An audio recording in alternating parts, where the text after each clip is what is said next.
Just picked this up off Marketplace. Skilsaw Model 77. I've always wanted one of these. I don't know how much of a restoration I'm going to do on it. I think I'm just going to clean it up and leave you know, the marks on it, because it is going to be a tool and it's going to be used. I'll change out the oil. The grip is in pretty good condition. The plug here, I'll have to take the camera off the tripod here real quick. It's got a break in the rubber right here, so I'll replace the cord. Came with 2 blades. I can't remember if I already said, but I got this thing for $77. Fired it up before I picked it up, and it works. And this thing's got some torque to it. Just holding it one hand, I mean, this thing will turn your wrist. So, and then I might replace, I think they're called bushings as well, just for the heck of it. The blade that's on here is kind of like a diamond blade.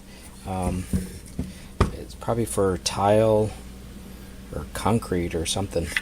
The spring is a little worn. Maybe I'll see about replacing that, or maybe it just needs to be cleaned up. I don't know. I've never worked on one of these before.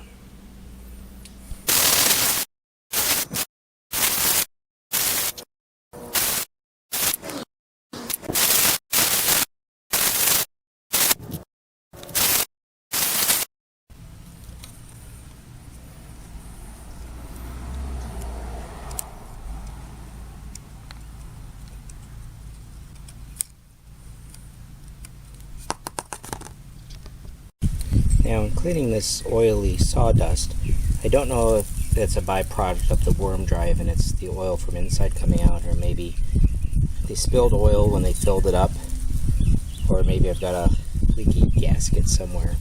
So I'm going to switch over to a toothpick because I think I'm scratching the metal on this. And then when I was getting the gunk out of here, I was taking the air compressor like this, blowing through, because I don't want any more of that stuff inside. Although I guess I could take this apart and look inside.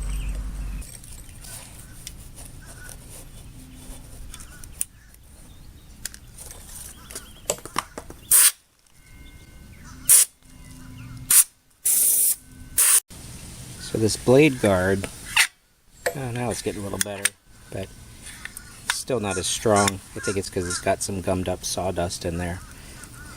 So on my old Black & Decker, there was an onboard wrench to help release the blade.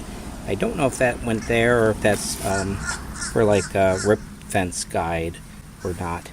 And then I just figured out this little piston here. I thought maybe it was for priming the oil.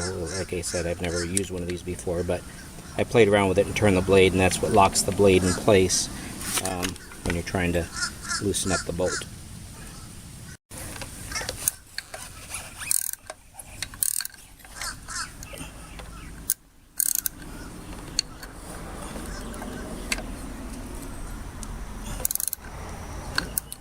This is the other way.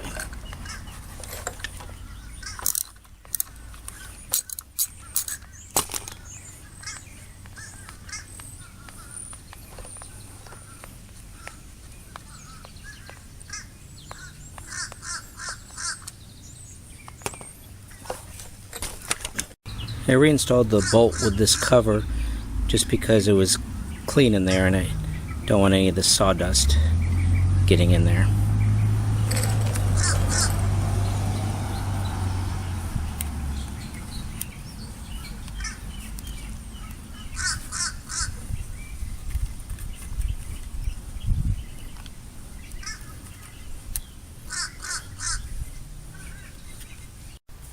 So I got the first layer of oily sawdust off.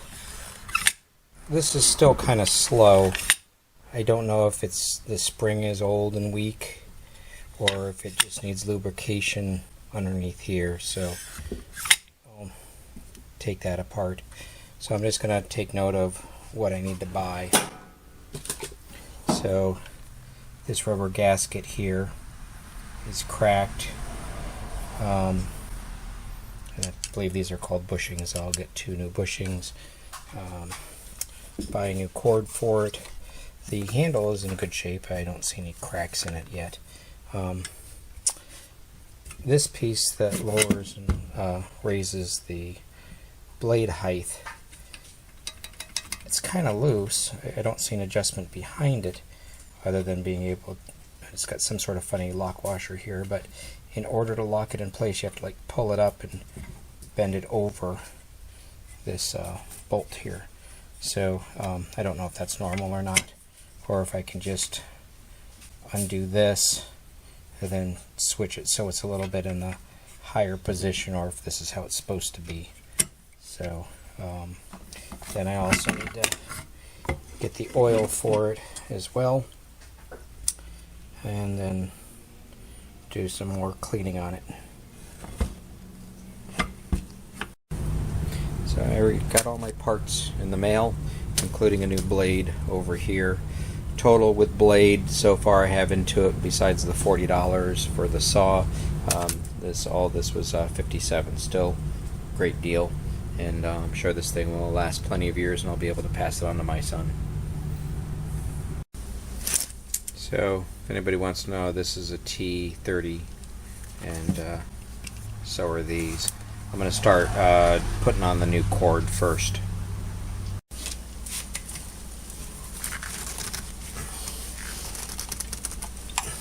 I'm going to put some penetrating oil on that thing. I'm breaking out the big guns for this. I've let it soak for about 10 minutes, still can't budge it, so I'm just going to use a torque impact driver.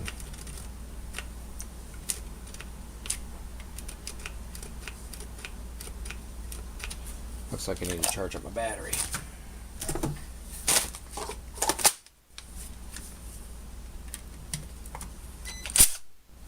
That works.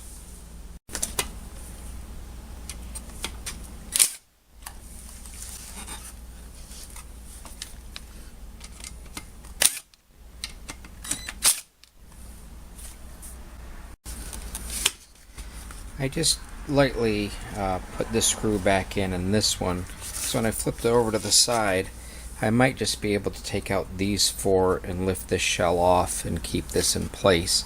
If not, I got to take off the whole handle, but I'm going to try that first before I take off the whole handle.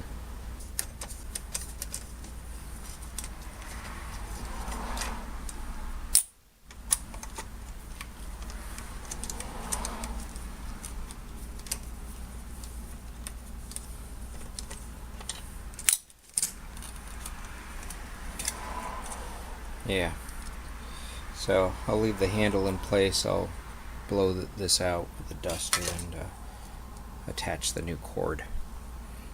I forgot to say, these were a T25, and then these are a T15 for this connection.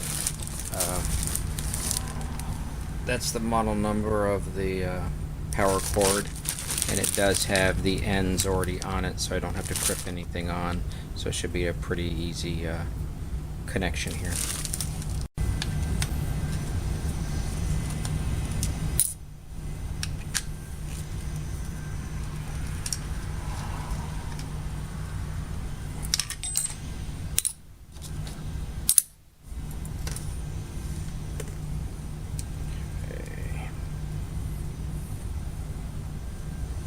And that's just a regular Phillips, and then that's a flathead. Okay. Inside the bag for the cord, the bag's in another bag, and there's another part number. This is the part number for the cord guard. Got everything buttoned up inside. I have seen some guys use an aftermarket cord. You save maybe about $7, but you have to put your own ends on, and these, from what I understand, are funny smaller than normal ends, so that's why I just went with the factory one. But everything looks good. Let me just get it all closed up and then we'll give it a whirl, make sure it still works.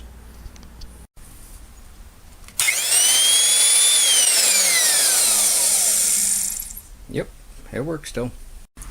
What I'll probably do after I get all the new parts on it, I'll I'll back out these screws and just soak them in Evapo-Rust for just a little bit, and just to get that rust off, and then put a light coat of oil on them.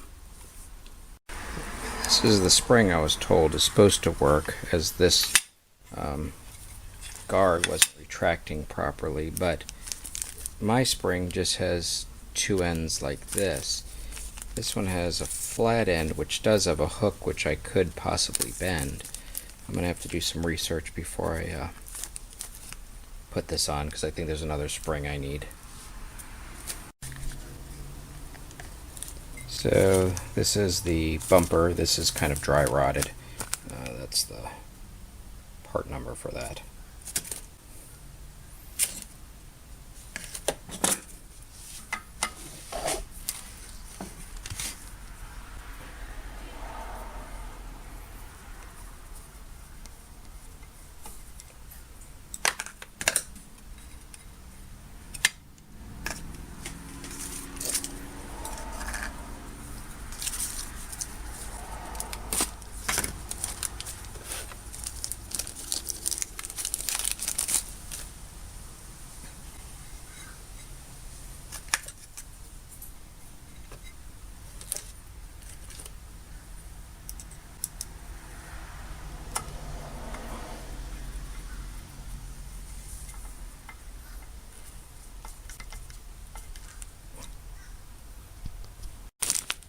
This is the part for the brush set.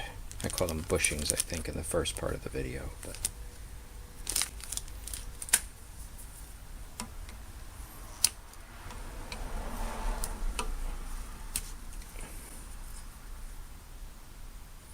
okay.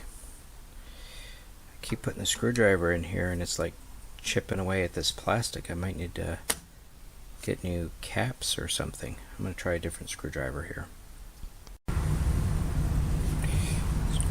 Almost going to have to stop the production on this because I kept messing this up. The spring is under tension. I don't want it to fly out. Okay. I might just need to order this little cap.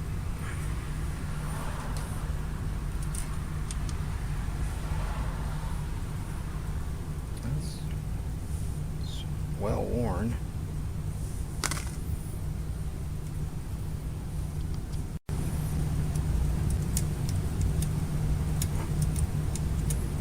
It's kind of like trying to put a slinky back in a box.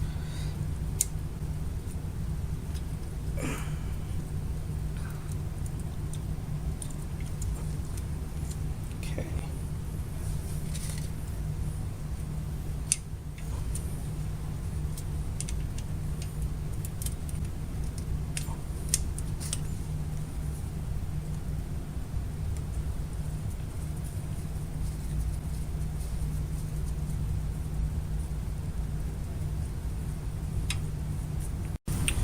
I'll have to be careful. This side really has a big chunk of plastic taken out of it.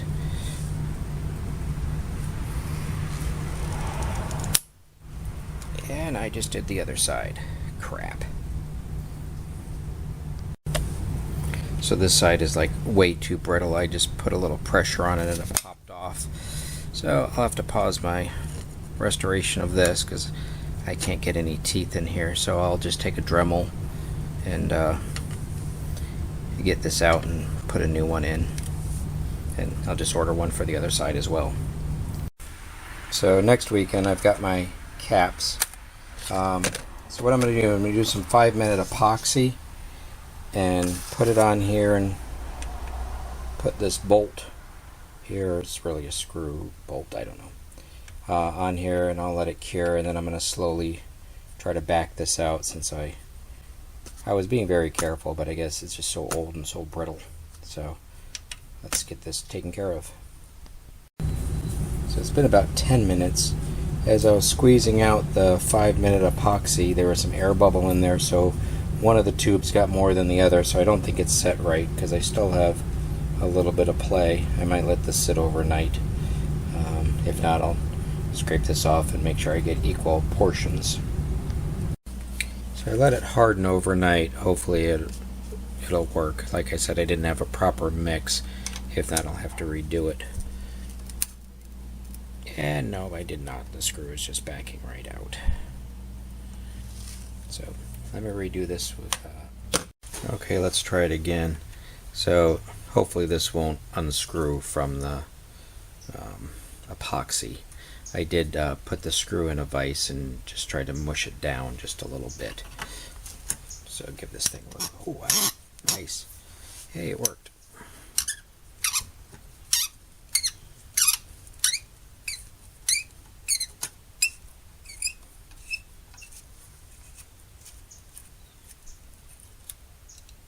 Cool.